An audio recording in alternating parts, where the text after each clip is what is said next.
Daniel 8. In the 3rd year of the reign of King Belshazzar, a vision appeared to me, Daniel, after that which appeared to me at the first. And I saw in the vision, and when I saw, I was in Susa the capital, which is in the province of Elam. And I saw in the vision, and I was at the Ulai canal.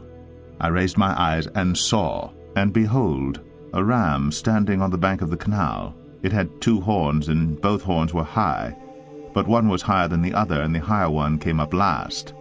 I saw the ram charging westward and northward and southward. No beast could stand before him, and there was no one who could rescue from his power. He did as he pleased, and became great. As I was considering, behold, a male goat came from the west across the face of the whole earth without touching the ground. And the goat had a conspicuous horn between his eyes. He came to the ram with the 2 horns, which I had seen standing on the bank of the canal, and he ran at him in his powerful wrath. I saw him come close to the ram, and he was enraged against him, and struck the ram and broke his 2 horns, and the ram had no power to stand before him. But he cast him down to the ground and trampled on him, and there was no one who could rescue the ram from his power. Then the goat became exceedingly great. But when he was strong, the great horn was broken, and instead of it there came up 4 conspicuous horns toward the 4 winds of heaven. Out of one of them came a little horn, which grew exceedingly great toward the south, toward the east, and toward the glorious land. It grew great, even to the host of heaven. And some of the host and some of the stars it threw down to the ground and trampled on them. It became great, even as great as the prince of the host. And the regular burnt offering was taken away from him, and the place of his sanctuary was overthrown. And a host will be given over to it together with the regular burnt offering because of transgression. And it will throw truth to the ground, and it will act and prosper. Then I heard a holy one speaking, and another holy one said to the one who spoke, For how long is the vision concerning the regular burnt offering, the transgression that makes desolate, and the giving over of the sanctuary, and host, to be trampled underfoot? And he said to me, For 2,300 evenings and mornings, then the sanctuary shall be restored to its rightful state.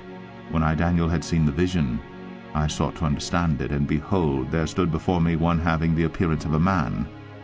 And I heard a man's voice between the banks of the Ulai, and it called, Gabriel, make this man understand the vision. So he came near where I stood. And when he came, I was frightened, and fell on my face. But he said to me, Understand, O Son of Man, that the vision is for the time of the end. And when he had spoken to me, I fell into a deep sleep with my face to the ground. But he touched me and made me stand up. He said, Behold, I will make known to you what shall be at the latter end of the indignation, for it refers to the appointed time of the end. As for the ram that you saw with the 2 horns, these are the kings of Media and Persia, and the goat is the king of Greece. And the great horn between his eyes is the first king. As for the horn that was broken, in place of which 4 others arose, 4 kingdoms shall arise from his nation, but not with his power. And at the latter end of their kingdom, when the transgressors have reached their limit, a king of bold face, one who understands riddles, shall arise. His power shall be great, but not by his own power, and he shall cause fearful destruction, and shall succeed in what he does, and destroy mighty men, and the people who are the saints. By his cunning he shall make deceit prosper under his hand, and in his own mind he shall become great. Without warning he shall destroy many. And he shall even rise up against the prince of princes, and he shall be broken, but by no human hand. The vision of the evenings and the mornings that has been told is true, but seal up the vision, for it refers to many days from now. And I, Daniel, was overcome, and lay sick for some days. Then I rose, and went about the king's business. But I was appalled by the vision, and did not understand it.